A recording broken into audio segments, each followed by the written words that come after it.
Salut les amis, je suis ravie de vous retrouver dans cette nouvelle vidéo et aujourd'hui on se retrouve pour une petite vidéo test décryptage étant donné que j'ai l'occasion de tester le petit nouveau de chez Ozotech, l'Aspi Lavant H200. Tout d'abord, sachez que j'ai accepté de travailler avec eux pour 3 raisons. La première, c'est que je ne connaissais absolument pas cette marque d'électroménager. La seconde, c'est que je n'avais jamais testé de produit de ce type. Je n'ai pas d'aspirateur de ce style à la maison. Et la troisième, mais ça je vous en reparlerai dans une prochaine vidéo, c'est que durant cette année, il va y avoir de plus en plus de vidéos tests, mais tests complets, décryptage complet de produits d'électroménager. Il y a une bonne raison à ça, mais voilà, c'est pas l'objet de la vidéo, donc je vous en reparlerai très prochainement. Je pense la semaine prochaine, je vais vous faire une petite vidéo sur ce point-là pour vous expliquer le pourquoi du comment, mais il y a une bonne raison et je pense que ça va vous faire plaisir. Donc pour vous en dire un petit peu plus sur la marque Ozotech, si comme moi vous ne la connaissez pas, c'est une marque qui est née en 2019, qui se consacre à la création de produits de haute qualité avec d'excellentes solutions de nettoyage pour tous les consommateurs du monde. J'ai reçu le Ozotech H200 qui est un aspirateur lavant et aspirant sans fil. Sa particularité, c'est qu'il se couche à 180 degrés, donc on peut absolument et complètement le mettre à plat. Vous allez voir, c'est assez fou. Enfin, moi pour le coup, je n'avais jamais vu ça jusqu'à présent. Après, comme je vous le disais, c'est vraiment la première fois que je teste ce style de produit, donc je pense que je ne les connais pas tous non plus. Il a également comme particularité d'avoir un revêtement hyper minimaliste au niveau de sa brosse, donc il permet vraiment de laver parfaitement au niveau des bords et des plaintes des murs de la maison. Et en plus de ça, il a une brosse, vous allez voir, assez innovante qui permet d'aspirer parfaitement les cheveux et les poils. C'est un aspirateur qui est fait pour les sols durs, il n'est donc pas adapté aux moquettes, au tapis. Donc je déballe avec vous l'aspirateur et comme ça on va pouvoir voir ce qu'on y trouve exactement dans son petit emballage. Donc l'aspirateur arrive bien sûr très bien emballé.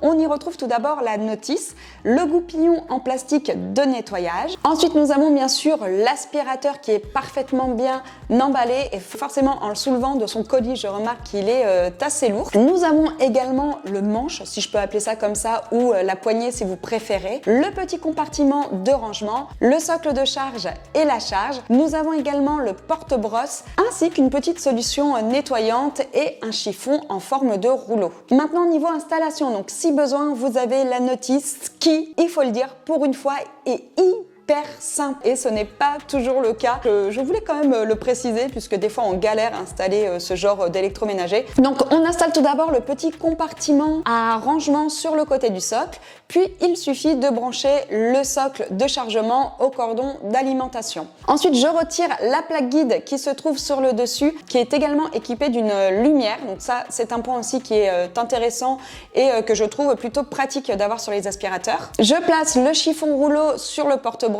à rouleau, puis je l'installe en veillant à bien le verrouiller. Je replace la plaque guide qui se clipse hyper facilement sur le dessus, puis j'installe la poignée. Je place ensuite l'aspirateur sur son socle pour qu'il se charge et comme vous pouvez le voir, je change également la petite boîte de rangement de sens car je l'avais fixée à l'envers.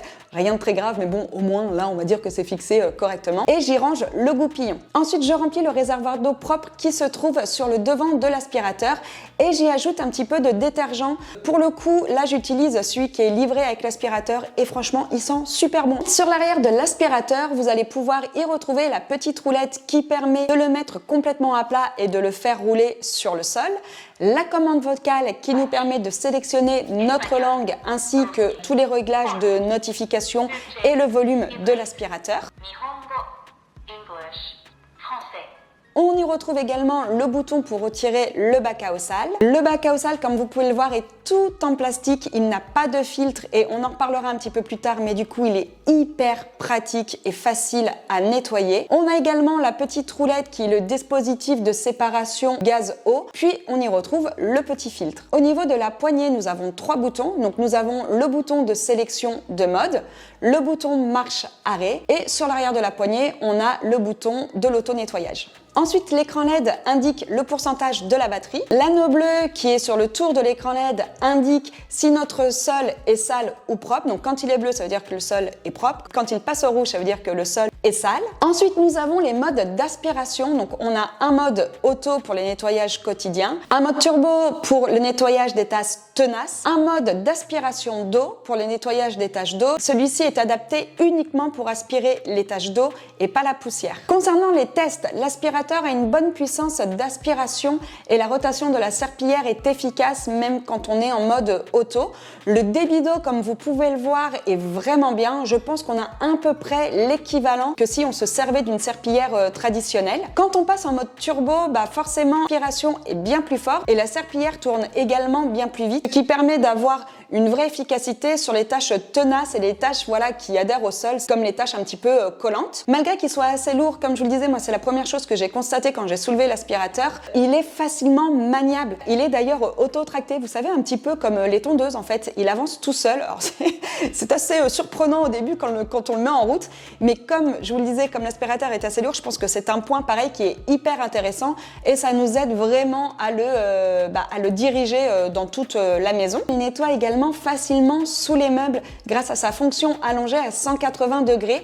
Il se met à plat complètement, donc on peut donc aspirer et nettoyer en même temps sous les meubles et ça c'est hyper pratique. Vous faites votre gros ménage de printemps 1 à 2 fois par an et que vous voulez laver par exemple sous les meubles de cuisine, et bien là c'est super bien parce qu'on peut vraiment aller jusqu'en dessous des meubles. Souvent les meubles font 60 cm de largeur et c'est quand même le côté hyper pratique. Il lave et il nettoie parfaitement. Alors après là je vous parle de meubles de cuisine, c'est pas forcément ce qu'on fait le plus, mais sous les lits par exemple, sous les étagères, enfin bon bref. Autre point fort de cet aspirateur, comme je vous le disais, c'est qu'il nettoie vraiment au bord des plinthes, des meubles, des murs, peu importe, étant donné qu'il n'a pas de revêtement en plastique autour de sa brosse. Sur le dessus, la brosse est complètement nue, on va dire, et sur le côté droit, on a juste un rebord de quelques millimètres, donc il s'approche vraiment très près des murs, des plinthes et des meubles pour avoir un nettoyage vraiment impeccable de ce côté-là. Vous savez, nous, le sol est clair et c'est vrai qu'au niveau des angles et des bords de mur, ça se salit assez facilement si on n'a pas un aspirateur ou tout du moins un balai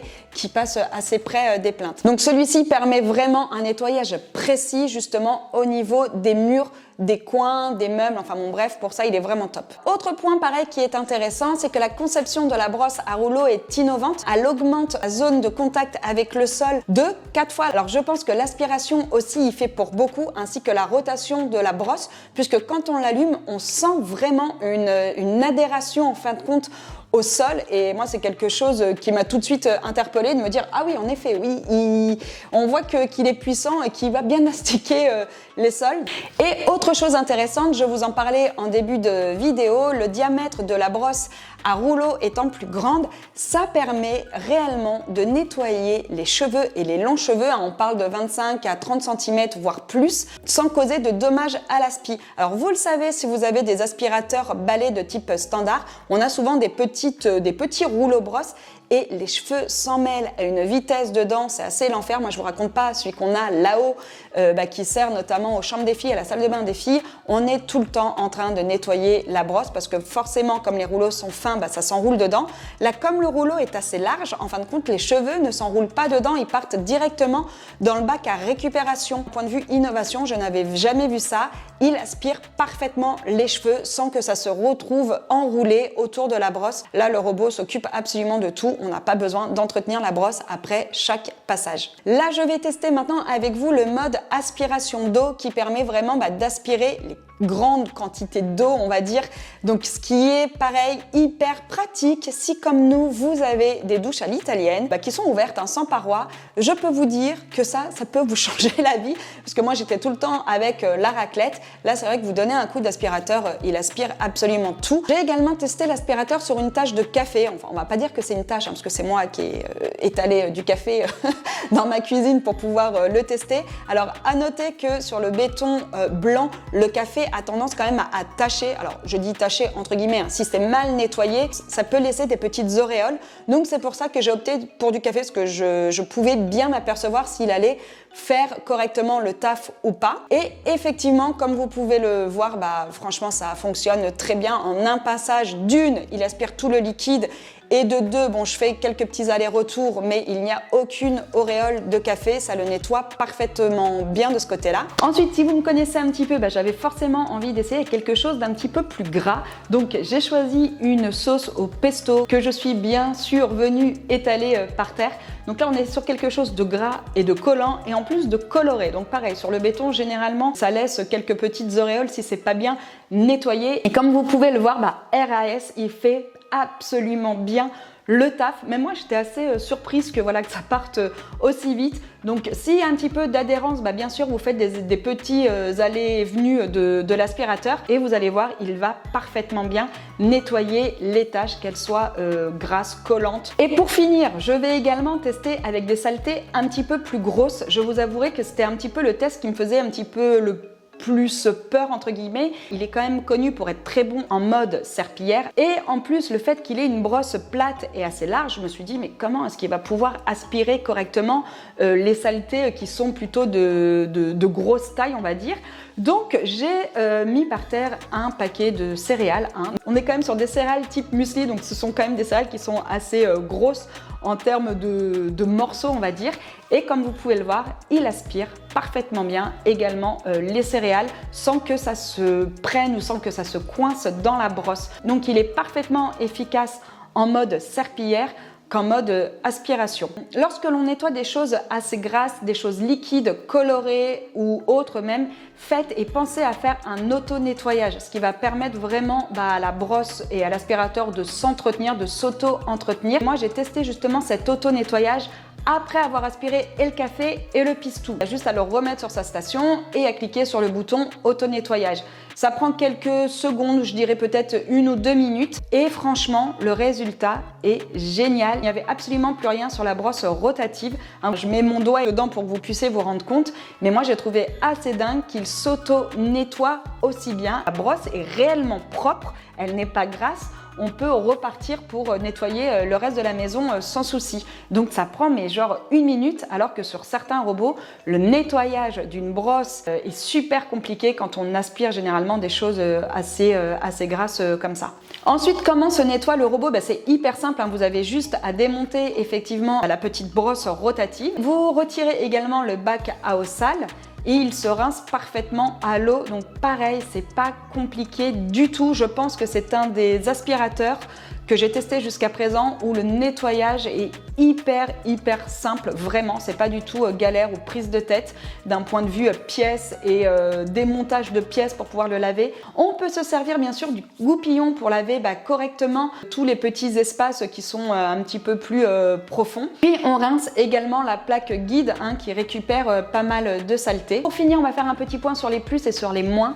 Donc clairement, les avantages de celui-ci, c'est que c'est vraiment un vrai 2 en 1 en termes d'aspiration et de lavage. Il remplace vraiment et réellement une serpillière. Ce n'est pas un aspirateur d'appoint. Il a vraiment cette fonction serpillière et lavante qui est au top. L'autre avantage qu'on y trouve, forcément, c'est l'inclinaison à 180 degrés qui est vraiment parfaite pour faire du nettoyage en profondeur sous les meubles, sous les lits, sous les meubles de cuisine, peu importe comme je vous le disais. Le fait aussi qu'il n'ait pas de revêtement en plastique et qu'il s'approche hyper près des murs, ça c'est un point pareil qui est génial. Il n'y a également aucun risque de brûlure, il n'y a pas de vapeur, il n'y a pas besoin d'eau chaude. Moi je sais que les filles le prennent pour passer un coup de nettoyage dans leur chambre, c'est quand même ultra pratique. Et il n'y a plus besoin d'avoir un seau d'eau qu'on se trimballe comme ça partout dans toute la maison qui peut parfois être renversé ou autre. Il ne prend pas trop de place, je vous le disais, mais c'est vrai qu'on a des stations des fois de nettoyage avec des robots nettoyants qui prennent énormément de place. Là, il ne prend pas plus de place qu'un balai aspirateur. Donc ça, pareil, c'est pratique. Et aussi, le truc qui est top, c'est qu'il se pose sur son socle. Donc, on n'a pas besoin de faire de trous au mur. Et quand on est, par exemple, locataire, voilà, ça a le mérite d'être dit. C'est aussi, ça je suis obligée de le mettre dans les plus, comme je vous le disais, c'est l'aspirateur le plus facile que j'ai eu en termes d'entretien et de nettoyage. Donc si vous voulez pas vous prendre la tête sur des appareils qui demandent beaucoup d'entretien ou un nettoyage fréquent après chaque utilisation, celui-ci franchement vous allez être tranquille de ce côté-là. Et aussi point qui est apparemment un avantage mais que je trouve encore moi un petit peu limite, mais j'ai regardé ce que faisaient les autres et apparemment au niveau de l'autonomie ça reste super correct. On est à 35-40 minutes d'autonomie. Alors c'est vrai que moi la maison est grande donc je trouve que 40 minutes parfois ça passe assez vite, mais j'ai regardé ce que proposaient les autres et c'est vrai que ça reste quand même une autonomie qui reste vraiment correcte pour ce type d'appareil. Concernant les moins, la première chose que moi j'y trouve, c'est qu'il est assez lourd, vraiment.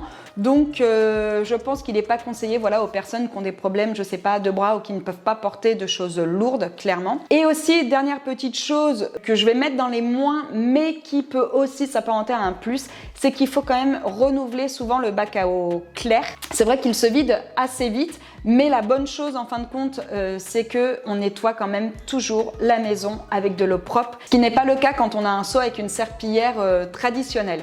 Donc voilà, écoutez, je pense avoir fait le tour. J'espère que cette vidéo vous aura plu. Si vous avez des questions sur cet appareil et que je peux y répondre, n'hésitez pas à me les poser dans les commentaires. Sur ce, je vous souhaite à tous une très belle journée et je vous dis à bientôt. Ciao!